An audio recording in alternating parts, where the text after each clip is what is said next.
we're just going to ignore the fact that I've been away from this channel for about a month. Okay, so yes, I have been away for a little while. Multiple reasons for that, but I have still been vlogging on the family channel, so if you follow me over there, you would have seen what's been going on. Anyway, so last year for my birthday, I actually got gifted a voucher to go and try a sensory deprivation tank, or float tank, whatever you want to call it. It might sound like a really random gift. I actually asked for it. I looked into it a little bit over the past year before that, and I thought it might be a really cool thing to try. Personally, I suffer with anxiety, a lot of overthinking, and just generally don't have the ability to kind of just switch my brain off. Also, with the multitude of health issues I've had over the past year, I thought the actual salt part of the float tank would really help me physically as well. So yeah, I got gifted the voucher and I went and tried it, and here is my experience with the whole thing. I will actually link the place that I went to in the down bar below, so if you're in the Melbourne, Victorian kind of area, this is the place that I went to. So my first initial feelings and thoughts about the whole experience was actually really excited, kind of like a nervous excited. There's kind of two parts to these feelings. The first part was the fact that I actually knew that I could be with my own thoughts and I felt comfortable being alone with my thoughts. And the second part was nervousness, because I didn't know if it would actually even be beneficial to me, because I've never really been able to switch off my brain, and I really wanted to try that, and I hoped that this process would help me with that. So I was going into it with a positive outlook, thinking that it would really benefit me in the long run. When I first arrived, they showed me to my room, and basically when you walk in, you're met with just this giant egg that's obviously the float tank. It has a lid that closes. There's like LED lights which you can turn on or off, or you can make them flash or not flash. I couldn't really figure this out, to be honest, but I know that there's a button to do it. I probably should have asked, but there is also a shower area for before and after, and they do actually provide their own shower products, which I thought was really good. And the biggest bonus to me is they were natural products, so that really was a very nice little touch for me. You decided to join the video, Max. So she explained the process to me, and pretty much I had the choice of having music the entire time or just for the first 10 minutes. Because it was my first ever time in a float tank, I decided to have the music the whole time. I was a little bit scared of the complete silence. Retrospectively, I wish I didn't have the music the whole time, because that really hindered the whole shutting off process for me. I literally had it down to a science when the track finished and then started again, so I was almost counting the minutes. I knew that the track lasted for probably around about 10 minutes, and then each time it restarted again, I was like, okay, so I've got 40 minutes left, I've got 30 minutes left, I've got 20 minutes left. It probably wasn't very helpful. You strip off, you have a shower, and you get into the pod. The sensation of just not being able to like sit down is very weird. I guess it would kind of be like being in space and having like anti-gravity feeling. It was actually kind of frustrating to start with, because I didn't want to lie down straight away. I was trying to like figure out how to close the door and stuff, so I really just wanted to sit down so I could close the pod, but I couldn't sit down.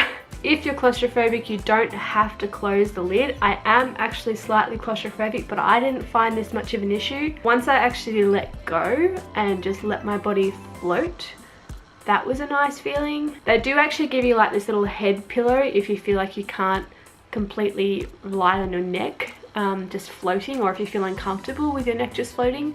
I ended up using that because I had a bit of pain in my neck, and the pillow actually helped just support my neck a little bit more. Probably the weirdest part about the floating though is if you close your eyes and you're floating, all of a sudden you'll just like hit the side of the tank, and that kind of alerts you to the fact that you're in a tank. First probably 20 minutes went really slowly. The middle part went kind of fast-ish, and then the last part went so slow.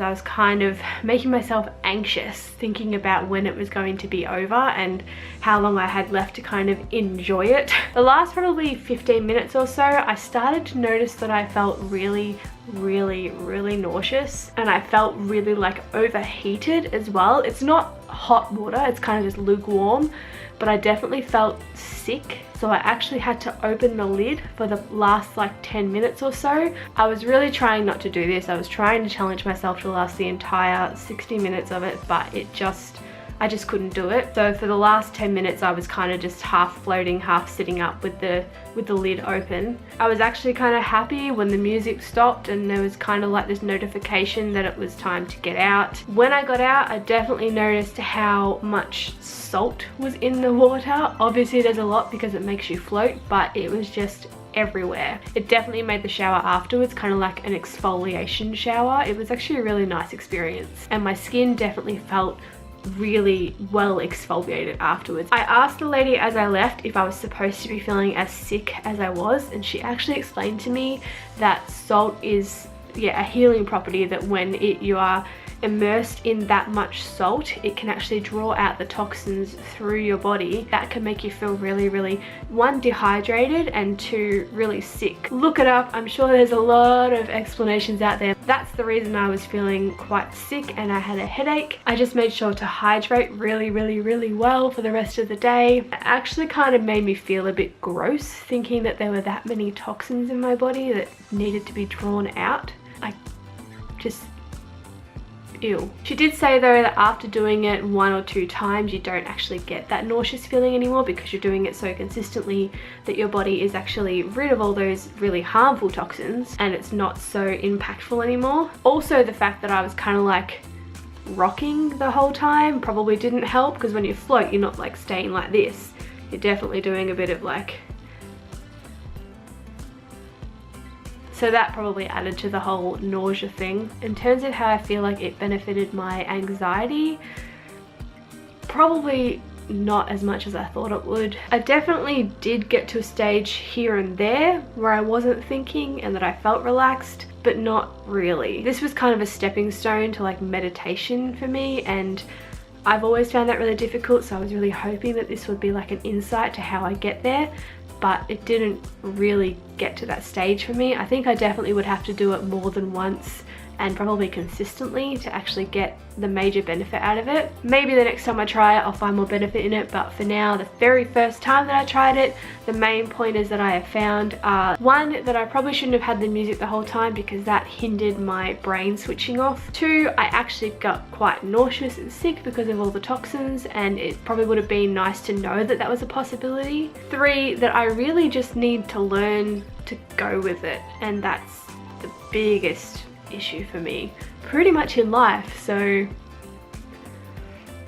if you're thinking of doing this or you're interested in it, I definitely would suggest it, especially if you've had health issues in the past. I actually think it would really benefit those with chronic health issues, even chronic pain, because I did not feel pain at all while I was in that float tank, and that was amazing. To not have pain when you're chronically in pain is it's incredible. Hope you enjoyed hearing about my experience and it possibly encourages you to experience it yourself. As always, thank you for watching. I really do appreciate every single one of you, especially when you give the video a big thumbs up. Hit that subscribe button if you're not already to see more videos like this one, and the bell as well to get notifications. And I'll see you guys all in the next video.